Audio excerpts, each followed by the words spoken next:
സിനിമയിൽ സജീവ സാന്നിധ്യമാവണമെന്ന് സ്വയം തീരുമാനിക്കുകയും അടുപ്പമുള്ളവർ എതിർത്തിട്ട് പോലും അത് നടപ്പാക്കുകയും ചെയ്ത ഒരു പെൺകുട്ടി. അവതരിപ്പിക്കുന്ന കഥാപാത്രങ്ങളെപ്പോലെ പക്വതയും അഭിപ്രായങ്ങളും വീക്ഷണങ്ങളുമൊക്കെ ജീവിതത്തിലും പുലർത്തുന്ന ആലുവക്കാരി. തമിഴകമാണ് ഇവരെ പ്രശസ്തിയാക്കിയത്. ഇപ്പോൾ വിവാഹബന്ധം വഴി തമിഴിൻ്റെ മരുമകളുമായി. എങ്കിലും സ്വന്തം നാട്ടിലെ സിനിമയെക്കുറിച്ച് അവർക്ക് ചില പ്രതീക്ഷകളും ആഗ്രഹങ്ങളും ഒക്കെ ഉണ്ടായിരിക്കില്ലേ? അവയൊക്കെ നിറവേറ്റാൻ ഈ നടിക്ക് കഴിഞ്ഞോ? നീലത്താമരയിൽ നിന്ന് ലൈല ഓ ലൈലയിൽ എത്തി നിൽക്കുന്ന അമല പോൾ ആ ചോദ്യത്തിന് ഉത്തരം നൽകുന്നു നേരെ ചൊവ്വയിൽ. അമല പോളിലേക്ക്. മിലിയിൽ അമല അവതരിപ്പിച്ചത് ഉൾവലിവുള്ള ഒരു കഥാപാത്രത്തെയാണ്. അമല പറഞ്ഞിട്ടുണ്ട് അതിൽ കുറച്ച് അംശങ്ങൾ ജീവിതത്തിൻ്റെ ഉണ്ടായിരുന്നുവെന്ന്. അങ്ങനെയെങ്കിൽ ഇപ്പോഴത്തെ ഈ അമലയിലേക്കുള്ള മാറ്റത്തിൻ്റെ ട്വിസ്റ്റ് എവിടെയായിരുന്നു? ഞാൻ അങ്ങനെ ഉൾവലിവുള്ള ഒരാളായിരുന്നില്ല ഒരിക്കലും. ഞാനിപ്പോൾ എൻ്റെ സ്കൂളിൽ ആയാലും അല്ലെങ്കിൽ കോളേജിലൊക്കെ ആയാലും ചെറുപ്പം തൊട്ടേ ഞാൻ വളരെ കോൺഫിഡൻ്റ് ആയിട്ടുള്ളൊരു കുട്ടിയായിരുന്നു. ഞാൻ എല്ലാത്തിലും ഉണ്ടാവും. എല്ലാ എക്സ്ട്രാ കരിക്കുലർ ആക്ടിവിറ്റീസ് ആയാലും എല്ലാത്തിലും ഉണ്ടാവും. ഒരു ഓവർ സ്മാർട്ട് എന്നൊക്കെ പറയില്ലേ. അപ്പോൾ ഞാൻ കോൺവെൻറ്റ് സ്കൂളിലാണ് പഠിച്ചത്. അപ്പോൾ എപ്പോഴും എല്ലാ വീക്കും പ്രിൻസിപ്പളുടെ റൂമിലുണ്ടാവും പപ്പയും മമ്മയും ആരെങ്കിലും വരണം. സോ അങ്ങനത്തെ കുറച്ചൊരു ടോം ബോയ് ആയിട്ടാണ് ഞാൻ വളർന്നത്. അങ്ങനെ ഒരു ഭയങ്കര ഒരു അടക്കോതുക്കുള്ളൊരു പെൺകുട്ടി അങ്ങനെയല്ല ഞാൻ വളർന്നിട്ടുള്ളത്. എപ്പോഴും ഒരു ഭയങ്കര അങ്ങനത്തെ ഒരു കോൺഫിഡൻസ് തന്നാണ് എന്നെ വളർത്തിയത് പേരൻസ്. അപ്പോൾ അതുകൊണ്ട് ഒരു ഉൾവലിവുള്ള കുട്ടിയല്ല. പക്ഷെ മിലി ചെയ്യുമ്പോഴാണ് ഞാൻ ഈ സ്ക്രിപ്റ്റ് കേട്ടപ്പോൾ ഞാൻ രാജേഷ് പിള്ളേനോട് പറഞ്ഞു, ഞാൻ ഫസ്റ്റ് തിങ് പറഞ്ഞത് എനിക്കിത് ചെയ്യാൻ അത്ര കോൺഫിഡൻസ് ഇല്ല. കാരണം ഞാൻ ഇതുവരെ ചെയ്തുള്ള എല്ലാ ക്യാരക്ടേഴ്സിലും എവിടെയെങ്കിലുമൊക്കെ എനിക്ക് റിലേറ്റ് ചെയ്യാൻ പറ്റും. അപ്പോൾ ഈ മിലിയുടെ ക്യാരക്ടർ എനിക്ക് എവിടെയും റിലേറ്റ് ചെയ്യാൻ പറ്റുന്നില്ല. എനിക്കറിയില്ല ഇങ്ങനെ ഇത്രയും ഇൻട്രോവേർട്ടഡ് ആയിട്ടുള്ള അല്ലെങ്കിൽ ഇങ്ങനെ ഒരു ഷെല്ലിൽ ജീവിക്കുന്ന ഇത്രയും പേടിയുള്ള ഒരു കുട്ടിയെ എനിക്കറിയില്ല. അങ്ങനെ ഞാൻ പിന്നെ ഹി ഗേവ് മീ കോൺഫിഡൻസ്. പിന്നെ ഞാൻ വിചാരിച്ചു ഓക്കെ നമുക്ക് ചെയ്യാൻ പറ്റില്ല എന്ന് കരുതുന്നത് ചെയ്യുമ്പോഴാണല്ലോ ഒരു റിയൽ ആക്ടർ നമുക്ക് പ്രൂവ് ചെയ്യാൻ പറ്റുന്നത്. അങ്ങനെ ഞാൻ ആ സ്ക്രിപ്റ്റിലേക്ക് ഇൻവോൾവ് ആയി. പിന്നെ ഞാൻ when I started doing it, ഞങ്ങളുടെ ഫിൽമിങ് തുടങ്ങിയപ്പോഴാണ് ഞാൻ മനസ്സിലാക്കുന്നത് ചെറുപ്പത്തിൽ എവിടെയൊക്കെയോ ഞാൻ ആ സീൻസ് ചെയ്യുമ്പോൾ ഈ സീൻസ് എൻ്റെ ലൈഫിൽ ഉണ്ടായിട്ടുണ്ട്. ഞാനും എവിടെയൊക്കെയോ മിലി ആയിട്ടുണ്ട്. അമല തന്നെ പറയുന്നത് പോലെ ഓവർ സ്മാർട്ടായ ഒരു പെൺകുട്ടി സിനിമയിൽ വരണമെന്ന് ആഗ്രഹിച്ചപ്പോൾ അതിന് പിന്തുണ വീട്ടിൽ നിന്ന് കിട്ടായിരുന്നു. എന്തുകൊണ്ടാണ് ഈ രംഗം സ്ത്രീകൾക്ക് സുരക്ഷിതമല്ല എന്ന് അവർ വിചാരിക്കുന്നുണ്ടായിരുന്നു? അങ്ങനെ വിചാരിച്ചിട്ടുണ്ടായിരുന്നില്ല. കാരണം എൻ്റെ ഫാമിലിയിൽ എല്ലാവരും അക്കാഡമിക്കലി ഇൻക്ലൈൻഡ് ആണ്. ഞാനാണ് ദ വെരി ഫസ്റ്റ് പേഴ്സൺ ഒരു മീഡിയ അല്ലെങ്കിൽ ഒരു ഫിലിം ഇൻഡസ്ട്രിയിലേക്ക് ഞാനാണ് വെരി ഫസ്റ്റ് പേഴ്സൺ. അതുകൊണ്ട് എൻ്റെ ഫാമിലി അതിനോടൊരു എക്സ്പോഷർ ഉണ്ടായിരുന്നില്ല. ഭയങ്കര ഏലിയൻ ആയിരുന്നു. എൻ്റെ പപ്പ മമ്മി അല്ലെങ്കിൽ എൻ്റെ ബ്രദർ ഫാമിലിയിൽ മൂവി ഇൻഡസ്ട്രി എന്ന് പറയുന്നത് ടി വിയിലോ അല്ലെങ്കിൽ തിയേറ്ററിലോ കാണുന്ന ഒരു സംഭവമാണ്. ഒരു എക്സ്പോഷറും ഇല്ല ഞങ്ങൾക്ക് അതിനെക്കുറിച്ച്. സോ ഫസ്റ്റ് ഞാൻ പറഞ്ഞപ്പോൾ ഒരു ബോൾഡ് ഡെസിഷൻ ആയിരുന്നു. എനിക്കങ്ങനെ ചെയ്യണമെന്ന് പറഞ്ഞപ്പോൾ കുറച്ച് ഹെസിറ്റൻ്റ് ആയിരുന്നു. കാരണം അവർക്ക് ഇതിനെക്കുറിച്ച് അറിയില്ല. എങ്ങനെ തുടങ്ങും, എവിടെ പോയി അവസാനിക്കും. ഞാൻ എൻജിനീയറിംഗ് കരിയർ എടുക്കാൻ എൻട്രൻസ് എഴുതി നിൽക്കുന്ന ഒരു കുട്ടി, അത് വേണമെന്നുള്ള ഒരു സെക്കൻഡ് ഒപ്പീനിയൻ ഉണ്ടായിരുന്നു. പക്ഷേ ഞാൻ പറഞ്ഞല്ലോ ഫാമിലിയിൽ ചെറുപ്പം തൊട്ടേ മമ്മി ഇങ്ങനെ ഡാൻസ്, മ്യൂസിക്, ഡ്രാമ അങ്ങനെ എക്സ്ട്രാ കരിക്കുലർ ആക്ടിവിറ്റീസ് ഒരുപാട് എൻകറേജ് ചെയ്യും. സോ അതുകൊണ്ട് എൻ്റെ മമ്മിയുടെ ഫാമിലിയിലും എനിക്ക് തോന്നുന്നു ഒരു ബേസ് ഉണ്ട്. ഒരു സ്പോർട്സ് ആയാലും ആർട്സ് ആയാലും ഒരു ബേസ് ഉണ്ട്. സോ അതുകൊണ്ട് അവർക്ക് പിന്നെ എൻ്റെ ബ്രദർ ഭയങ്കരമായിട്ട് ബാക്കപ്പ് ചെയ്തു. He gave me confidence. പിന്നെ എൻ്റെ ബെസ്റ്റ് ഫ്രണ്ട്സ് അങ്ങനെ കുറച്ച് പേരൊക്കെ ഭയങ്കര കോൺഫിഡൻസ് തന്നു. And then I started. എത്രയൊക്കെ കോൺഫിഡൻസ് ഉണ്ടെങ്കിലും അതിൻ്റെ കൂടെ കുറച്ച് ആശങ്കകളും ഉണ്ടാവും. ഈ രംഗത്തേക്ക് വന്നപ്പോൾ അമലയ്ക്കുണ്ടായിരുന്ന ആശങ്കകൾ എന്തൊക്കെയായിരുന്നു? പിന്നീട് അത് എങ്ങനെയാണ് കണ്ടത്? എനിക്ക് ആശങ്കകൾ ഉണ്ടായിരുന്നത് ഞാൻ ഇൻഡസ്ട്രിയിലേക്ക് വരുമ്പോൾ സ്ട്രഗിൾ ചെയ്യണമെന്ന് അറിയായിരുന്നു. ഇതൊരു കേക്ക് വാക്ക് അല്ലെന്ന് എനിക്ക് മനസ്സിലായി. പിന്നെ ഞാൻ എൻ്റെ ഫസ്റ്റ് ഫിലിം ചെയ്തു. അതായത് തമിഴിൽ എൻ്റെ ഫസ്റ്റ് ഫിലിം വികടകവി എന്ന് പറയുന്ന ഒരു ഫിലിമാണ് ഞാൻ ചെയ്തത്. വളരെ ലോ ബഡ്ജറ്റ് ഫിലിമായിരുന്നു. പുതിയ ഡയറക്ടർ, പുതിയ പ്രൊഡ്യൂസർ, പുതിയ ആക്ടേഴ്സ്. അപ്പോൾ ഞങ്ങളവിടെ മധുരയിലായിരുന്നു ഷൂട്ടിങ്. അപ്പോൾ ഞാൻ അത് നോ പറഞ്ഞിട്ടുള്ളൊരു ഫിലിമാണ്. എനിക്ക് ഫിലിം ആ സമയത്ത് ഇൻട്രസ്റ്റ് ഉണ്ടായിരുന്നില്ല. ഫിലിം എന്നൊക്കെ പറയുമ്പോൾ കുറച്ചുകൂടെ വലിയ ഒരു ഫീൽഡായിരുന്നു, മോർ ഓഫ് ഫിയർ. പക്ഷെ ഞാൻ അവിടെ പോയി ചെയ്തു. ഓക്കെ സ്ഥലം കാണാമെന്നൊക്കെ പറഞ്ഞിട്ട് പോയാണ് ചെയ്തത്. മധുരയിലൊക്കെ പോവാം, at least wheel know about it. അവിടെ ചെന്ന് കഴിഞ്ഞപ്പോൾ ഇറ്റ് വാസ് വെരി ഡിഫിക്കൾട്ട്. എല്ലാ ആക്ടേഴ്സും ഒരു കരിയറിന് വേണ്ടി സ്ട്രഗിൾ ചെയ്യുമ്പോൾ ഞാൻ ആ ഫിലിം ഒന്ന് തീർക്കാൻ വേണ്ടി സ്ട്രഗിൾ ചെയ്യായിരുന്നു. അവിടുത്തെ ഹീറ്റും അതുപോലെ ഫുഡും ആയാലും എല്ലാം വളരെ മോശമായ സാഹചര്യങ്ങളായിരുന്നു. ക്യാരവാൻ ഉണ്ടായിരുന്നില്ല. So it was very difficult. അപ്പോൾ ആ ഒരു സ്ട്രഗിളിൽ എനിക്ക് മനസ്സിലായി ഓക്കെ ഫിലിം എന്ന് വിചാരിക്കുന്നത് പുറമേ നിന്ന് കാണുന്ന കളേഴ്സോ അല്ലെങ്കിൽ പുറമേ നിന്ന് കാണുന്ന ആ ഒരു ഹാപ്പനിങ് ഹൈപ്പൊന്നും അല്ല. ഇതിൻ്റെ ബേസ് എന്ന് പറയുന്നത് കഷ്ടപ്പാടാണ്, ഹാർഡ് വർക്ക് ആണെന്നുള്ള സോ അതായിരുന്നു എൻ്റെ ഫിയർ. പിന്നെ സ്ലോലി ഞാൻ തിരിച്ചു വന്നു. ഞാൻ പറഞ്ഞു this not my cup of tea, എനിക്ക് ഫിലിം പറ്റില്ല, മോഡലിംഗ് ചെയ്യാം, കുറച്ചുകൂടെ നോക്കാം, അല്ലെങ്കിൽ വേറൊരു കരിയർ ചൂസ് ചെയ്യാമെന്നുള്ള ഇതിൽ നിന്നപ്പോഴാണ് മൈന വരുന്നത്. പിന്നെ മൈന ചെയ്തപ്പോൾ കുറച്ചുകൂടി മൈന ഞാൻ ചൂസ് ചെയ്യാനായിട്ടുള്ള കാരണം എനിക്ക് അതിൻ്റെ സ്ക്രിപ്റ്റ് ഇഷ്ടപ്പെട്ടു. പിന്നെ അതിൻ്റെ ഷൂട്ടിംഗ് ഒരു 80% കേരളത്തിലാണ്, മൂന്നാറിലാണെന്ന് പറഞ്ഞപ്പോൾ ഓക്കെ ക്ലൈമാറ്റിക് കണ്ടീഷൻസ് എല്ലാം ഓക്കെ ആയിരിക്കും ചെയ്യാമെന്ന് കരുതി അങ്ങനെയാണ് മൈന ചെയ്തത്. മൈന ചെയ്തപ്പോൾ എന്താണെന്നറിയില്ല, എനിക്ക് I took A decision, okay ഇതാണ് എൻ്റെ കരിയർ. സക്സസ് ആവുകയോ ഇല്ലയോ, ബട്ട് ഞാൻ സ്ട്രഗിൾ ചെയ്യും, ദിസ് ഇസ് മൈ കരിയർ. അപ്പോൾ അങ്ങനെ അപരിചിത സാഹചര്യങ്ങളോട് പൊരുത്തപ്പെടാനാവാത്ത ഒരാളാണെങ്കിൽ എങ്ങനെയാണ് ജീവിത പങ്കാളിയെ തന്നെ മറ്റൊരു സംസ്ഥാനത്ത് നിന്ന് കണ്ടെത്തുക, അതും മറ്റൊരു മതത്തിൽ നിന്ന്, മറ്റൊരു ജീവിത സാഹചര്യത്തിൽ നിന്ന്? Life is about being happy. സന്തോഷമായിട്ടിരിക്കുക എന്നുള്ളതാണ് ജീവിതത്തിൻ്റെ മോട്ടോ എന്നെ സംബന്ധിച്ചിടത്തോളം. So do things what gives you happiness. നമുക്ക് ഒരു കാര്യം ചെയ്യുമ്പോൾ അതിൽ നിന്ന് സന്തോഷം കിട്ടുന്നുണ്ടെങ്കിൽ ഡു ദാറ്റ്. അല്ലാതെ മറ്റുള്ളവരെ പ്രൂവ് ചെയ്യാനായിട്ടോ അല്ലെങ്കിൽ മറ്റുള്ളവരെ കാണിക്കാനായിട്ടുള്ള ഒരു ജീവിതം എനിക്ക് ഒട്ടും പറ്റില്ല. സോ ഞാൻ വിജയനെ കണ്ടപ്പോൾ തൊട്ട് V been very good friends. പിന്നെ ഞാൻ വിജയ് ഭയങ്കര ഒരു കോൺഫിഡൻ്റ് ആണ്, എൻ്റെ ഒരു കോൺഫിഡൻറ്റ്, ഒരു വലിയ സപ്പോർട്ടാണ്. അപ്പോൾ ഞാൻ ആലോചിച്ചു ഓക്കെ വിജയ് ഉള്ളപ്പോൾ ഐ എം മോർ ഹാപ്പി. അപ്പോൾ പിന്നെ എന്തുകൊണ്ട് മാരേജ് ചെയ്തുകൂടാ? ആൻഡ് മാരേജ് ചെയ്തതുകൊണ്ട് എൻ്റെ കരിയറിലൊരു എൻഡ് ഉണ്ടാകുമെന്നോ അല്ലെങ്കിൽ ഞാൻ വിശ്വസിക്കുന്ന കാര്യങ്ങൾ, ഞാൻ ഇഷ്ടപ്പെടുന്ന കാര്യങ്ങൾ ചെയ്യാതിരിക്കാൻ പറ്റുമെന്നോ എനിക്ക് തോന്നുന്നില്ല. പക്വത എത്രയൊക്കെ നമ്മൾ ഇഷ്ടപ്പെട്ടാലും പിയർ ഗ്രൂപ്പിൻ്റെ കൂടെ ആവുമ്പോഴുള്ള സന്തോഷം ഒന്ന് വേറെ തന്നെയാണ്. പക്ഷേ സിനിമയിലായാലും ജീവിതത്തിലായാലും അങ്ങനെ പിയർ ഗ്രൂപ്പിൻ്റെ കൂടെയല്ല അമല കൂടുതലും പ്രവർത്തിക്കുന്നതെന്ന് പറഞ്ഞാലും. അതെ, തീർച്ചയാണ് അത്. പക്ഷേ എൻ്റെ ഫ്രണ്ട്സ്, അതായത് എൻ്റെ സ്കൂൾ ഫ്രണ്ട്സ് ആയാലും എൻ്റെ കോളേജ് ഫ്രണ്ട്സ് ആയാലും വി ആർ ഇൻ ടച്ച്. അതുപോലെ ഫിലിം ഇൻഡസ്ട്രി എല്ലാവരും അങ്ങനെ സീനിയർ ആൾക്കാരല്ല. ഇപ്പോൾ എന്താണ്, എൻ്റെ സ്റ്റൈലിസ്റ്റ്, എൻ്റെ ഡിസൈനർ എൻ്റെ ബെസ്റ്റ് ഫ്രണ്ടാണ്. അതുപോലെ എനിക്കൊരു ടീമുണ്ട്, എൻ്റെ സ്റ്റാഫ്, അവരാണ് എൻ്റെ വേൾഡ്. സോ ഞാൻ എപ്പോഴും ബ്രേക്ക് എടുക്കുന്ന ആളാണ്. ഐ മേക്ക് ഷുവർ ഓക്കെ എനിക്ക് അങ്ങനെ കണ്ടിന്യൂസ് ആയിട്ട് വർക്ക് ചെയ്യാൻ പറ്റില്ല, എനിക്ക് ഹോളിഡേയ്സ് വേണം, എനിക്ക് ഇഷ്ടപ്പെടണം, എനിക്ക് വീട്ടിൽ വന്ന് കുറച്ച് ദിവസം നിൽക്കണം പേരൻസിൻ്റെ കൂടെ, അങ്ങനെയൊക്കെ ഭയങ്കര അഡമൻ്റ് ആയിട്ടുള്ള ഒരാളാണ് ഞാൻ. എനിക്ക് അതില്ലാതെ പറ്റില്ല. So I make sure I take that break. എൻ്റെ ആ ഒരു ഏജ് ഗ്രൂപ്പ്, ഐ മീൻ എൻ്റെ ആ ഒരു ലൈഫ് എൻജോയ് ചെയ്യാനും ഞാൻ ശ്രമിക്കും. ന്യൂ ജനറേഷൻ എന്ന് വിളിക്കുന്ന ആ സിനിമയുടെ ഭാഗമാവണമെന്ന് എന്തായാലും അമല ആഗ്രഹിക്കുന്നുണ്ടാവില്ലേ? പക്ഷേ മലയാളത്തിൽ തന്നെ അമല ചെയ്തതൊക്കെ ജോഷിയുടെ സിനിമ, സത്യൻ അന്തിക്കാടിൻ്റെ സിനിമ, നായകനാണെങ്കിൽ മോഹൻലാൽ, നിവിൻ പോളി ഒരു സിനിമയിലുണ്ടെന്ന് ഞാൻ മറക്കുന്നില്ല, കൂടുതൽ ഫഹദ് ഫാസിൽ. അപ്പോൾ അത്തരം സിനിമകളോട് കൂടുതൽ അടുത്ത് പ്രവർത്തിക്കണമെന്ന് ആഗ്രഹമില്ലേ? എനിക്ക് അങ്ങനെ ഞാൻ ഒരിക്കലും സിനിമയെ ന്യൂ ജനറേഷൻ ഓൾഡ് ജനറേഷൻ എന്ന് തിരിച്ച് കണ്ടിട്ടില്ല. എനിക്ക് അങ്ങനെ ഒരു ഡിഫറൻസും തോന്നാറില്ല. ഞാൻ നല്ല സിനിമകൾ, നല്ല സ്ക്രിപ്റ്റ്സ് അങ്ങനെയാണ് ഞാൻ കാണുന്നത്. സോ എനിക്ക് തോന്നിയിട്ടുള്ളത് അതൊരു വലിയ ബ്ലെസ്സിങ് ആയിട്ടാണ്. ഇത്ര കരിയറിൽ ഇത്ര ഏർലി ആയിട്ട് തന്നെ ജോഷി സാറിൻ്റെ കൂടെ 2 ഫിലിം, സത്യൻ സാറിൻ്റെ കൂടെ ഒരു ഫിലിം, സോ അത്ര വലിയ ലെജൻസിൻ്റെ കൂടെ, അതായത് ഞാൻ ചെറുപ്പം തൊട്ടേ വളർന്നു വന്നത് ഇവരുടെ മൂവീസ് കൊണ്ടാണ്. മോഹൻലാൽ സർ അല്ലെങ്കിൽ അങ്ങനെയുള്ള ആക്ടേഴ്സിൻ്റെ മൂവി കണ്ടിട്ടാണ് ഞാൻ വളർന്നു വരുന്നത്. സോ അവരുടെ കൂടെ വർക്ക് ചെയ്യാൻ പറ്റുന്നത് ഐ തിങ്ക് അതൊരു വലിയൊരു ബ്ലെസ്സിങ് ആയിട്ടാണ് ഞാൻ കാണുന്നത്. Other films, other new generation, as you said, so-called new generation directors or new generation scripts, അത് ഇപ്പോൾ തമിഴിൽ ഞാൻ ഒരുപാട് യങ് ഡയറക്ടേഴ്സിനോട് വർക്ക് ചെയ്യുന്നുണ്ട്. So it will happen. ഇത്രയും സീനിയർ ആയിട്ടുള്ള നായകന്മാർക്കൊപ്പം ഇത്രയും ചെറുപ്പമായ ഞാൻ എന്തിന് നായികയാവണം എന്നൊരു ചോദ്യം എപ്പോഴെങ്കിലും മനസ്സിൽ ഉണ്ടായിട്ടുണ്ടാവില്ലേ? ഫഹദ് ഫാസിൽ അത്ര സീനിയർ ആണെന്ന് എനിക്ക് തോന്നുന്നില്ല. നിവിൻ പോളി അത്ര സീനിയർ അല്ല. I M balancing it. ഞാനിപ്പോൾ ലാൽ സാറിൻ്റെ കൂടെ ഒരു മൂവി ചെയ്യുമ്പോൾ സെയിം ഫഹദ്, നിവിൻ അല്ലെങ്കിൽ തമിഴിൽ അങ്ങനെ ഞാൻ എപ്പോഴും സീനിയർ ആയിട്ടുള്ള ആക്ടേഴ്സിൻ്റെ കൂടെയാണ് വർക്ക് ചെയ്തിരിക്കുന്നത്. കരിയർ ബിഗിനിങ് തൊട്ട് Vikram sir, Vijay sir. So but at the same time there are young heroes also, Siddharth, Chaitanya, Allu Arjun, Ram Charan. So it's mixed. അതുകൊണ്ട് എനിക്ക് അങ്ങനെ വലിയ ഡിഫറൻസ് ഒന്നും. മുമ്പ് പറഞ്ഞ ആ പ്രാക്ടിക്കൽ കൺസിഡറേഷൻ കൊണ്ടാണോ ഇത്? അതൊരു പ്ലസ് പോയിന്റ് ആയിട്ടാണ് എനിക്ക് തോന്നുന്നത്. കാരണം ഹീറോയിൻസ് എപ്പോഴും ചെറുപ്പമാണല്ലോ. നമ്മുടെ ആ ഒരു ട്രെൻഡ് നോക്കുകയാണെങ്കിൽ ഹീറോയിൻസിൻ്റെ ലൈഫ് സ്പാൻ എന്ന് പറയുന്നത് മാക്സിമം ഒരു 30 years ആണ്. ബട്ട് സീനിയർ ഹീറോസ് ആണ് ഇപ്പോഴും ഉള്ളത്. സോ എനിക്ക് തോന്നുന്നത് 2 പേരുടെയും കൂടെ ഞാനിപ്പോൾ ഒരു സീനിയർ ഹീറോസിൻ്റെ ഒപ്പം മാത്രമാണ് ചെയ്യുന്നതെങ്കിൽ അതെനിക്കൊരു മൈനസ് ആയിട്ട് തോന്നാം. ബട്ട് ഞാൻ ബാലൻസ് ചെയ്യുന്നു young heroes and senior heroes 2 പേരും ഉണ്ട്. So I think it's A plus point. 2 പേരുടെയും കൂടെ ആ ഒരു കെമിസ്ട്രി വർക്ക്ഔട്ട് ചെയ്യാൻ പറ്റുന്നുണ്ടെങ്കിൽ ഇറ്റ്സ് എ പ്ലസ് പോയിന്റ്. അപ്പോൾ അമലയ്ക്ക് ഇഷ്ടമുള്ള മമ്മൂട്ടിക്കൊപ്പം ഒരു സിനിമയ്ക്ക് അവസരം വന്നാൽ തീർച്ചയായും അത് സ്വീകരിക്കും? തീർച്ചയായിട്ടും. എനിക്ക് മമ്മൂട്ടി സാറിൻ്റെ കൂടെ ഒരു ഫിലിം ചെയ്യണം എന്നുള്ളത് എൻ്റെ വലിയൊരു ആഗ്രഹമാണ്. 2 മൂവീസ് വന്നിരുന്നു, പക്ഷെ എനിക്കത് ചെയ്യാൻ പറ്റിയില്ല. ഡേറ്റ് ക്ലാഷസ് മറ്റു കാര്യങ്ങളുണ്ട്. സോ അദ്ദേഹത്തിൻ്റെ കൂടെ ചെയ്യുമ്പോൾ അത് സ്യൂട്ടാവുന്ന രീതിയിലുള്ള നല്ലൊരു സ്ക്രിപ്റ്റ് വന്നു കഴിഞ്ഞാൽ തീർച്ചയായിട്ടും.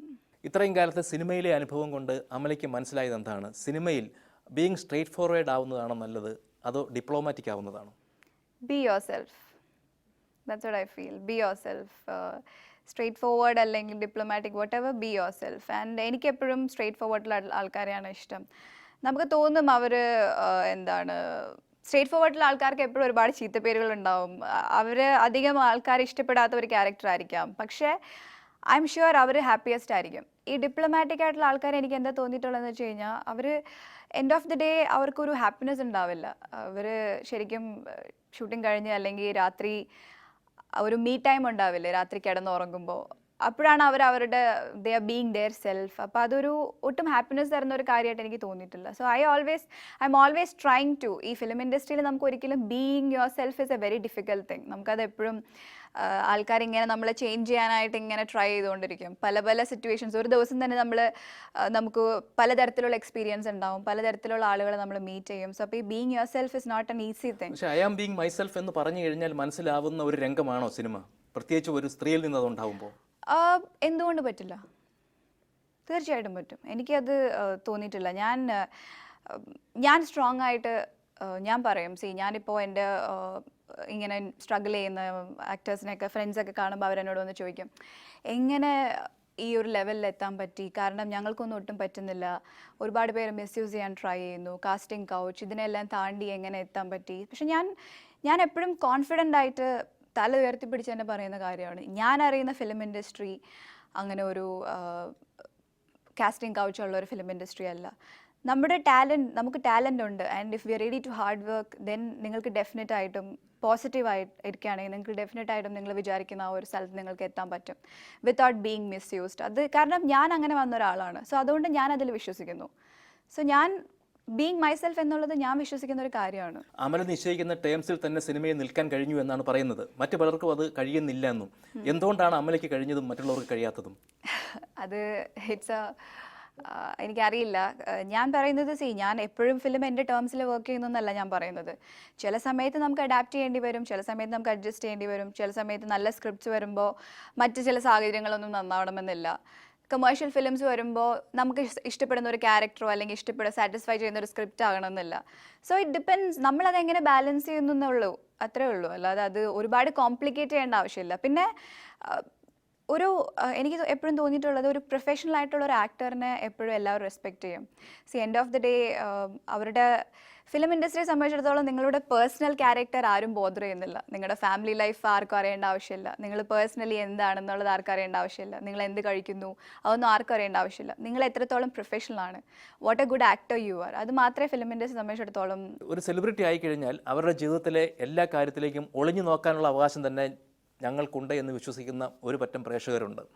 അവരുടെ ആ ആഗ്രഹത്തിൽ നിന്ന് കൊടുക്കുന്നതിൽ എന്തെങ്കിലും വിഷമം തോന്നുന്നു? എന്താ പറയുക, നമ്മുടെ അടുത്ത അയൽവക്കക്കാരൻ്റെ വീട്ടിൽ എന്താ നടക്കാന്ന് അറിയാവുന്നുള്ള ഒരു ഇൻട്രസ്റ്റ് എപ്പോഴും കൂടുതൽ ഉണ്ടാവുമല്ലോ നമുക്ക്. അത് ഒരളവ് വരെ ഒരു ഫാൻസ്, നമ്മുടേതായ ഓഡിയൻസ് ഉണ്ടാവുക, അതൊക്കെ ഒരു നല്ല കാര്യമാണ് നമുക്കെപ്പോഴും. എൻഡ് ഓഫ് ദി ഡേ നമ്മൾ ഓഡിയൻസ് ഉണ്ടെങ്കിലേ ഒരു ആക്ടർ ഉള്ളൂ, ഫാൻസ് ഉണ്ടെങ്കിലേ ഒരു ആക്ടർ ഉള്ളൂ. നമ്മൾ തിയേറ്ററിൽ നമ്മുടെ മൂവി കാണാനായിട്ട് ആൾക്കാർ വരണം. സോ ആ ഒരു സപ്പോർട്ട് നമുക്ക് തീർച്ചയായിട്ടും ഇമ്പോർട്ടൻ്റ് ആണ്. But at the same time നമ്മൾ എത്രത്തോളം സ്നേഹിക്കുന്നോ ഒരു ചെറിയൊരു സ്റ്റേറ്റ്മെൻറ്റ് അല്ലെങ്കിൽ ചെറിയൊരു കോൺട്രവേഴ്സി വരുമ്പോൾ ഉടനെ തന്നെ നമ്മൾ അങ്ങ് ഇട്ട് കളയാണ്, താഴേക്ക് ഡ്രോപ്പ് ചെയ്ത് കളയാണ്. അത് എനിക്ക് എന്താ I don't know what to say. അത് ഒരു ചേഞ്ച് ഇല്ല. അതിന് ഒരുപാട് കാലങ്ങളായിട്ട് ഓഹരി വിപണി പോലെയാണ്. അതെ, എപ്പോഴാണ് താഴേക്ക് പോവാ, എപ്പോഴാണ് സെലിബ്രേറ്റ് ചെയ്യാന്ന് അറിയാൻ പറ്റില്ല. സോ അതും ഇങ്ങനെ ഒരുപാട് നാളായിട്ട് നടക്കുന്ന ഒരു കാര്യമാണ്. പിന്നെ എനിക്ക് തോന്നുന്നു ഈ ഓവറായിട്ട് അത് ഇപ്പോൾ ആൾക്കാർ കുറച്ചുകൂടി അഡ്വാൻസ്ഡ് ആയിട്ട് വരുന്നുണ്ട്. ഒരു 10 നെഗറ്റീവ് കമൻസ് ഉണ്ടെങ്കിൽ ആ 10 നെഗറ്റീവ് കമൻസ് ചെയ്യുന്ന ആൾക്കാരെ ക്രിട്ടിസൈസ് ചെയ്യാനായിട്ടും ആൾക്കാരുണ്ട്. സോ ഒരുപാട് ചേഞ്ചസ് വരുന്നുണ്ട്. പക്ഷേ ഞാൻ പറയുന്നത് ജോബ്ലെസ് പീപ്പിൾ, ഇങ്ങനെ അവർക്കൊരു ലൈഫില്ല, അതുകൊണ്ട് അവർ മറ്റുള്ളവരുടെ ലൈഫിനെ ക്രിട്ടിസൈസ് ചെയ്യാൻ നോക്കുന്നു, അതേ ഞാൻ പറയുന്നുള്ളൂ. സെലിബ്രിറ്റീസ് എന്ന് പറയുമ്പോൾ അതൊരു കഷ്ടമായിട്ടുള്ള കാര്യമാണ്. Every one takes four granted. Celebrity എന്ന് പറഞ്ഞു കഴിഞ്ഞാൽ അവർ മറ്റുള്ളവരുടെ പൊതു സ്വത്താണ്, മറ്റുള്ളവരുടെ പ്രോപ്പർട്ടി ആണെന്നുള്ള ഒരു കോൺസെപ്റ്റ് ഉണ്ട്. അതൊരു സങ്കടമായിട്ടുള്ള ഒരു കാര്യമാണ്. അച്ഛൻ്റെ സുഹൃത്ത് ആദ്യമായി ഒരു സിനിമയിൽ അമലയെ നായികയാക്കുമെന്ന് പറഞ്ഞിട്ട് പൂജാവേളയിൽ കാണുന്നത് മറ്റൊരു നായികയാണ്. അന്ന് അമലയുടെ മനസ്സിൽ ഒരു വാശി ഉണ്ടായി എന്ന് പറഞ്ഞാലോ? അച്ഛൻ്റെ സുഹൃത്തല്ല, എൻ്റെ സുഹൃത്തായിട്ടുള്ളൊരു പ്രൊഡ്യൂസറാണ്. അപ്പോൾ അതെനിക്ക് ഞാൻ പറഞ്ഞല്ലോ, ഞാൻ എത്തിക്സ് ഒരുപാട് ഫോളോ ചെയ്യുന്ന ഒരാളാണ് ഞാൻ. അപ്പോൾ എനിക്കത് ഞാനായിരിക്കും നായിക എന്ന് പറഞ്ഞിട്ട് ഒരു വാക്ക് പോലും പറയാതെ ഞാൻ ആ ഫിലിമിൻ്റെ പൂജ കാണുകയായിരുന്നു. അപ്പോൾ അതെനിക്ക് ഭയങ്കര വാശിയുണ്ടാക്കി. എനിക്ക് ദേഷ്യം തോന്നി. എനിക്ക് ഇത്രയും ഒരു അന്ന് ഞാൻ മനസ്സിലാക്കി ഇതാണ് ഫിലിം ഇൻഡസ്ട്രി. നമ്മൾ വാക്കുകൾക്കൊന്നും അത്ര വലിയ വിലയുള്ള ഒരു സംഭവം അല്ല എന്ന് എനിക്കന്ന് മനസ്സിലായി. സോ എനിക്ക് തോന്നുന്നു എനിക്കത് വാശിയുണ്ടാക്കി തീർച്ചയായിട്ടും. എനിക്ക് അങ്ങനെ ഒരുപാട് ചെറിയ ചെറിയ experience. I am a Scorpio. സ്കോർപിയോസിൻ്റെ ഒരു ഇതാണ് എന്താ പറയുക, വെഞ്ചൻസ് അല്ല, എനിക്ക് പ്രൂവ് ചെയ്യണം എന്നുള്ളൊരു വാശിയുണ്ടായി. എന്ത് വന്നാലും എനിക്ക് പ്രൂവ് ചെയ്യണം എന്ന് എനിക്ക് തോന്നി. അങ്ങനെ ഒരു വാശി പുറത്ത് അങ്ങനെ 3-4 ഇൻസിഡൻസ് എനിക്ക് തോന്നുന്നു ഈ സ്ട്രഗ്ലിങ് എന്നെ ഭയങ്കര സ്ട്രോങ് ആക്കി എന്നുള്ളതാണ്. പലപ്പോഴും നായകന്മാരാണ് നായികയെ തിരഞ്ഞെടുക്കുന്നത് തന്നെ. ആ ഒരു സമ്പ്രദായം മാറണമെന്ന് തോന്നിയിട്ടുണ്ട്. അത് ഇപ്പം അങ്ങനെയൊന്നും ഉണ്ടെന്ന് എനിക്ക് തോന്നുന്നില്ല. ഞാനും ഇങ്ങനെയൊക്കെ ഒരുപാട് കേട്ടിരുന്നു. പക്ഷെ ഒരിക്കലും ഞാൻ അറിയുന്ന ഒരു ഇൻഡസ്ട്രിയിൽ അങ്ങനെ ആസ് ഇറ്റ് ഇസ് സെഡ്, ഞാൻ പറഞ്ഞല്ലോ ഇപ്പോൾ നമ്മൾ ഇതിനെക്കുറിച്ച് കാസ്റ്റിംഗ് കൗച്ചിനെ കുറിച്ച് പറഞ്ഞു. ഇപ്പോൾ ഒരു നായകൻ അല്ലെങ്കിൽ ഒരു പ്രൊഡ്യൂസർ അല്ലെങ്കിൽ ഒരു ഡയറക്ടർ എപ്പോഴും മാർക്കറ്റുള്ള ഹീറോയിൻസ് അല്ലെങ്കിൽ ഈ ക്യാരക്ടറിന് സൂട്ടാവുന്ന ഹീറോയിനെ വെക്കാനേ നോക്കുള്ളൂ. അല്ലാതെ ഓക്കെ ആ പെൺകുട്ടി കോംപ്രമൈസ് ചെയ്യാൻ തയ്യാറാണ്, അതുകൊണ്ട് ആ മൂവിക്ക് ഒരു പ്ലസ് ഉണ്ടാവാൻ പോകുന്നില്ല. സോ അതുകൊണ്ട് അവർ ആ ഒരു ഫാക്ടേഴ്സ് അല്ല അവർ നോക്കുന്നത്. അത് ഈ സ്ട്രഗിൾ ചെയ്യുന്ന കുട്ടികൾ അറിയാൻ വേണ്ടിയിട്ട് പറയുന്നതാണ്. കാരണം അവരെപ്പോഴും എൻഡ് ഓഫ് ദി ഡേ അവരെപ്പോഴും ആ ക്യാരക്ടറിന് സ്യൂട്ട് ആവുന്ന അല്ലെങ്കിൽ മാർക്കറ്റുള്ള ഒരു ഹീറോയിനെയാണ് അവർ നോക്കുള്ളൂ. ആൻഡ് അങ്ങനെ എനിക്ക് തോന്നിയിട്ടില്ല. ചില ആക്ടേഴ്സിന് ചില ആക്ട്രസസ് കംഫർട്ടബിൾ ആയിരിക്കും. ഇപ്പോൾ ചിലരുടെ കെമിസ്ട്രി ഓഡിയൻസിന് ഇഷ്ടമായിരിക്കും. സോ അങ്ങനെയുള്ള സമയത്ത് ആ ഒരു പ്രയോറിറ്റി വരുന്നല്ലാതെ എൻ്റെ അറിവിൽ അല്ലെങ്കിൽ ഞാൻ വർക്ക് ചെയ്തിട്ടുള്ള ആക്ടേഴ്സൊക്കെ അത്ര ഇൻവോൾവ് ആണെന്ന് എനിക്ക് തോന്നിയിട്ടില്ല കാസ്റ്റിങ്ങിൽ. ഈ സിനിമാ വ്യവസായ രംഗത്ത് ഇപ്പോഴും പുരുഷ മേധാവിത്വം നിലനിൽക്കുന്നുണ്ടോ? ഉണ്ട്. സിനിമാ രംഗത്ത് മാത്രമല്ല, ഇന്ത്യ തന്നെ ഒരു മെയിൽ ഡോമിനേറ്റഡ് കൺട്രിയാണ്. നമ്മൾ എത്രത്തോളം വിമൻ എംപവർമെൻറ്റ്, എത്രത്തോളം ഇക്വാലിറ്റിനെ കുറിച്ച് പറഞ്ഞാലും എല്ലാ ഇൻഡസ്ട്രിയിലും ഇപ്പോഴും മെയിൽ ഡോമിനേറ്റഡ് ആണ്. വീട്ടിലായാലും പുറത്തായാലും സൊസൈറ്റി എല്ലായിടത്തും. സോ ഡെഫിനറ്റ്ലി ഫിലിം ഇൻഡസ്ട്രിയിൽ ഇപ്പോൾ ഐ തിങ്ക് ഒരുപാട് ഫീമെയിൽ ഡയറക്ടേഴ്സ്, ഫീമെയിൽ ടെക്നീഷ്യൻസ്, അങ്ങനെ ഒരുപാട് പേര് വളരെ വളരെ ചെറുതായിട്ട് വളർന്നു വരുന്നുണ്ട്. But still it's A mail dominated industry, അതൊരു സത്യമാണ്. പക്ഷേ ആ മെയിൽ ഡോമിനേറ്റഡ് ഇൻഡസ്ട്രിയിൽ കൂടെ നമുക്കൊരു സ്ഥാനം ഉണ്ടാക്കിയെടുക്കാം, ഇല്ലെന്ന് ഞാൻ പറയുന്നില്ല. നമ്മുടേതായ സ്പേസ് നമുക്ക് കിട്ടും, നമ്മുടേതായ വർക്ക് വൈസ് ആ ഒരു ഫ്രീഡം ഉണ്ടാക്കിയെടുക്കാവുന്നതേ ഉള്ളൂ. അതാണ് ഞാൻ പറഞ്ഞത്, ബീങ് പ്രൊഫഷണൽ ആയിട്ടുള്ള ഒരു ആക്ടറിനെ എപ്പോഴും മറ്റുള്ളവർ റെസ്പെക്റ്റ് ചെയ്യും. അതെനിക്ക് എക്സ്പീരിയൻസ് ഉള്ളൊരു കാര്യമാണ്. പിന്നെ അതുപോലെ ഫിലിം ഇൻഡസ്ട്രിയിലെ ഒരു വലിയൊരു ചലഞ്ച് എന്ന് പറയുന്നത് നോ പറയാനാണ്. ആ നോ പറയാൻ പഠിച്ചു കഴിഞ്ഞ് കഴിഞ്ഞാൽ I think it will be smooth. കാരണം ഫസ്റ്റ് നമ്മളൊരു എസ് പറയുകയാണെങ്കിൽ പിന്നെ നമ്മൾ എല്ലായിടത്തും എസ് പറയേണ്ടതായിട്ട് വരും. സോ ഒരു നോ പറഞ്ഞു കഴിഞ്ഞാൽ പിന്നെ ഐ തിങ്ക് അതൊരു ആറ്റിറ്റ്യൂഡാണ്. ഇപ്പം എന്നെ സംബന്ധിച്ചിടത്തോളം വേണ്ടെങ്കിൽ വേണ്ട, എനിക്ക് ഇഷ്ടമില്ലാത്തത് എനിക്ക് പറ്റില്ല, എനിക്ക് എൻ്റേതായ ഐഡിയൽസ്, എൻ്റേതായ ഡീൽസ് ഉണ്ട്, അതിലേ എനിക്ക് പോകാൻ പറ്റുള്ളൂ. സോ ആ ഒരു നോ പറയാൻ പഠിച്ചു കഴിഞ്ഞാൽ I think it will be smooth and easy. ഇപ്പോൾ എത്ര പേർക്ക് കഴിയുന്നുണ്ട് നോ പറയാൻ? എനിക്കറിയില്ല. എനിക്ക് തോന്നുന്നു ഇപ്പോൾ ഉള്ള കുട്ടികളൊക്കെ വളരെ സ്ട്രോങ് ആണെന്ന് തോന്നുന്നു.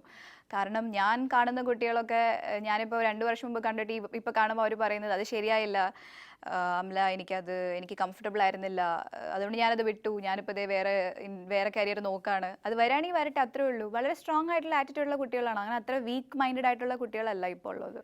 അപ്പോൾ അമല പറയുന്നുണ്ട് അമല സ്ട്രഗിൾ ചെയ്തു എന്ന്. പക്ഷെ മൊത്തത്തിൽ നോക്കുമ്പോൾ വളരെ കുറഞ്ഞ സ്ട്രഗിൾ മാത്രമേ അമലയ്ക്ക് ഉണ്ടായിട്ടുള്ളൂ എന്നതല്ലേ വാസ്തവം. ആദ്യം തന്നെ തമിഴിലും മൈന വളരെ ഹിറ്റായ സിനിമയായി. അപ്പോൾ ബാക്കിയുള്ളവരുടെ സ്ട്രഗിൾ നോക്കുമ്പോൾ അമലയുടെ ഒരു സ്ട്രഗിൾ തന്നെയായിരുന്നു. ഇല്ല, തീർച്ചയായിട്ടും. ഞാനത് എപ്പോഴും പറയുന്നൊരു കാര്യം, ഞാൻ പറഞ്ഞല്ലോ, ഞാൻ ബാക്കി എല്ലാവരും ഒരുപാട് സ്ട്രഗിൾ ചെയ്യുമ്പോൾ 10, 15, 20 വർഷം സ്ട്രഗിൾ ചെയ്യുമ്പോൾ ഞാൻ ഫസ്റ്റ് തന്നെ സ്ട്രഗിൾ ചെയ്തത് എൻ്റെ ചെയ്ത ഫിലിം തീർക്കാൻ വേണ്ടിയിട്ടായിരുന്നു. എനിക്കത് ഭയങ്കര മെൻ്റലി പ്രഷർ ഉണ്ടാക്കിയൊരു കാര്യമാണ്. പക്ഷേ അത് ഒരു ബ്ലെസ്സിങ് ആയിട്ട് ഞാൻ കാണുന്നു. നമ്മൾ സിനിമയിലെത്തുന്നു, സിനിമയിലാണെന്ന് എല്ലാവരും അറിഞ്ഞു കഴിഞ്ഞു. പക്ഷേ അവിടെ ഒരു വിജയം നമുക്ക് കണ്ടെത്താൻ കഴിയുന്നില്ലെങ്കിൽ, നമ്മൾ സ്ട്രഗിൾ ചെയ്യുന്നെങ്കിൽ അവിടെ നിന്ന് പിൻവാങ്ങാനും കഴിയാത്തൊരവസ്ഥ വരും. ആ സമയത്താണ് ഒത്തുതീർപ്പുകൾക്ക് വഴങ്ങേണ്ടി വരിക. അങ്ങനെ സംഭവിക്കുന്നില്ലേ? ഇങ്ങനെയുള്ള പ്രശ്നങ്ങൾക്ക് ഒരുപാട് എക്സ്പീരിയൻസ് ഉണ്ട്. ഇപ്പോൾ വിക്രം സർ ആയാലും അല്ലെങ്കിൽ അങ്ങനത്തെ എനിക്കറിയാവുന്ന വളരെ ഫ്യൂ എക്സാമ്പിൾസേ ഉള്ളൂ. വിക്രം സാറിൻ്റെ പേഴ്സണലി എനിക്കറിയാം അദ്ദേഹത്തിൻ്റെ സ്ട്രഗിൾസ്. ഞങ്ങളൊരു ട്രിപ്പ് ഉണ്ടായിരുന്നു ദൈവത്തിരുമകളുടെ പ്രൊമോഷന് മലേഷ്യയിലേക്ക്. അപ്പോൾ ആ ഫുൾ ഫ്ലൈറ്റ് എൻ്റെ അടുത്ത് ഈ ഒരു പുള്ളിയുടെ പാസ്റ്റ് ഉള്ള കാര്യങ്ങൾ പറയായിരുന്നു. അപ്പോൾ അങ്ങനെയുള്ള ഒരുപാട് എക്സാമ്പിൾസ് ഉണ്ട്. Vikram sir is just one among ഒരുപാട് ആക്ടേഴ്സ് ഉണ്ട് സ്ട്രഗിൾ ചെയ്ത് അവരുടേതായ ഒരു ഐഡൻറ്റിറ്റി ഉണ്ടാക്കിയെടുത്ത്. സോ അവരൊക്കെ എക്സാമ്പിൾസ് ആയിട്ട് കാണുക. ഐ തിങ്ക് പിന്നെ when it comes to female എന്ന് പറയുന്നത് വളരെ ഷോർട്ടാണ് അവരുടെ ഈ ഫിലിം ഇൻഡസ്ട്രിയിൽ അവരുടെ ലൈഫ് സ്പാൻ. സോ അതുകൊണ്ട് വാട്ട് ഐ സേസ് എൻ്റെ എക്സ്പീരിയൻസ് എന്ന് എനിക്ക് എന്താ പറയാനുള്ളതെന്ന് വെച്ച് കഴിഞ്ഞാൽ ബീങ് സ്ട്രോങ്. ഇപ്പോൾ കോംപ്രമൈസ് ചെയ്തുകൊണ്ട് അല്ലെങ്കിൽ നമുക്ക് ഇഷ്ടപ്പെടാത്ത ഒരു കാര്യം ചെയ്തുകൊണ്ട് നമ്മളൊരു ഒരു മൂവിയിൽ ആക്ട് ചെയ്യുകയാണെങ്കിൽ അതെന്നും അത് തന്നെ ചെയ്യേണ്ടി വരും. അതിലേക്ക് തന്നെ നമ്മൾ തന്നെ അറിയാതെ അതിലേക്ക് നമ്മൾ പെട്ടുപോകും. അത് പിന്നെ എല്ലാവരും അഡ്വാൻറ്റേജ് എടുക്കാൻ നോക്കും. നമ്മളായിട്ട് റെഡിയായി നിൽക്കുമ്പോൾ പിന്നെ അവർക്ക് നോ പറയാൻ, അവർക്ക് പിന്നെ നോക്കേണ്ട ആവശ്യമില്ലല്ലോ. അപ്പോൾ അതുകൊണ്ട് അതിലേക്ക് പെട്ടു പോവും. അങ്ങനെ ഒരുപാട് കണ്ടിട്ടുണ്ട്. സോ ഫസ്റ്റ് തൊട്ട് നോ പറയുകയാണെങ്കിൽ വേറെ വഴികൾ നമുക്ക് തുറന്ന് കിട്ടും. ഞാൻ ദൈവത്തിൽ വിശ്വസിക്കുന്ന ഒരാളാണ്. ഞാൻ ഒരുപാട് പ്രേ ചെയ്യുന്ന ഒരാളാണ്. സോ എന്നെ സപ്പോർട്ട് ചെയ്യുന്ന ഘടകങ്ങൾ അതൊക്കെയാണ്. സോ അതുപോലെ ഒരു കോൺഫിഡൻ്റ് ആയിരിക്കുക ആൻഡ് സേ നോ. നമുക്ക് ഇഷ്ടമില്ലാത്തൊരു കാര്യം നമ്മൾ ഒരിക്കലും ചെയ്യരുതെന്ന് വിശ്വസിക്കുന്ന ഒരാളാണ്. ചില ആളുകൾ ഒരുമിച്ച് അഭിനയിക്കുമ്പോഴുള്ള കെമിസ്ട്രിയെ കുറിച്ച് പറഞ്ഞു. അങ്ങനെ സവിശേഷമായ ഒരു കെമിസ്ട്രി തമിഴിലോ തെലുങ്കിലോ മലയാളത്തിലോ ഏതെങ്കിലും ഒരു ആക്ട്രസുമായി അല്ലെങ്കിൽ ആക്ടറുമായിട്ട് അമലയ്ക്കുണ്ടെന്ന് തോന്നിയിട്ടുണ്ടോ? ആക്ടറായിട്ട് ഉണ്ട്. എനിക്കിപ്പോൾ ലക്കിലി എനിക്കൊരു പ്ലസ് പോയിന്റ് ആയിട്ട് എല്ലാവരും പറയുന്നത് എനിക്ക് എല്ലാ ആക്ടേഴ്സായിട്ടും അത്യാവശ്യം നല്ല രീതിയിൽ കെമിസ്ട്രി വർക്ക്ഔട്ട് ചെയ്യാൻ പറ്റുന്നതാണ്. On screen chemistry of course. എനിക്ക് അല്ലു അർജുനായിട്ട് ഞങ്ങളുടെ ആ ഫിലിം വളരെ ഹിറ്റായിരുന്നു. ആൻഡ് ആ ഒരു കെമിസ്ട്രിയെ പറ്റി ഒരുപാട് പേര് പറഞ്ഞിരുന്നു. പിന്നെ ഒരു Indian Pranayakatha, Fahadh and me, ഞങ്ങളുടെ ഒരു ക്യാരക്ടർ. പിന്നെ ലാൽ സാറായിട്ട് of course run baby run എല്ലാവരും ഇഷ്ടപ്പെട്ട ഒരു ഫിലിമാണ് ഞങ്ങളുടെ on screen pair.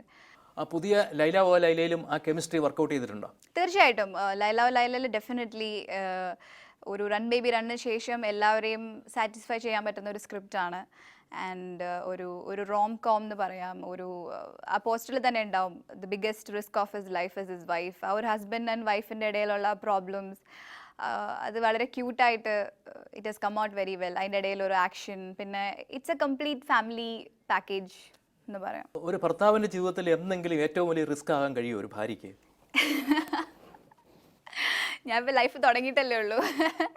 It's just becoming 1 year. അതുകൊണ്ട് അറിയില്ല റിസ്ക് ആവാൻ പറ്റുമെന്ന് ചോദിച്ചാൽ ഓഫ് കോഴ്സ്. ഒരു പറയാറില്ലേ, ഒരു സ്ത്രീനെ കൊണ്ട് എല്ലാം ആകും. ഒരു ജീവിതം നന്നാക്കാനോ അല്ലെങ്കിൽ നശിപ്പിക്കാനോ പറ്റും എന്ന് പറയുമല്ലോ. അതിപ്പോൾ പുരുഷന്മാരെ കൊണ്ടും പറ്റും. ഞാൻ തുടങ്ങിയിട്ടുള്ളൂ. അതുകൊണ്ട് ആസ് ഓഫ് നൗ എല്ലാം സ്മൂത്ത് ആയിട്ട് പോകുന്നു. We both are very happy with each other. ഞങ്ങളുടെ സ്പേസ് ഞങ്ങൾ രണ്ടുപേർക്കും മനസ്സിലാക്കിക്കൊണ്ട് തന്നെ മുമ്പോട്ട് പോയിക്കൊണ്ടിരിക്കുക. എന്നെ സംബന്ധിച്ചിടത്തോളം ഒരു സ്ത്രീ സക്സസ്ഫുൾ ആവുന്നത് അവരുടെ ആസ് എ വൈഫ്, ആ ഒരു മദർഹുഡ്, ആസ് എ കരിയർ, അങ്ങനെ അത് മൂന്നും അതെല്ലാം ബാലൻസ് ചെയ്യാൻ പറ്റുന്ന ഒരു സ്ത്രീയാണ് ശരിക്കും സക്സസ്ഫുൾ എന്ന് ഞാൻ പറയുക. ഇപ്പോൾ Angelina Jolie is my role model.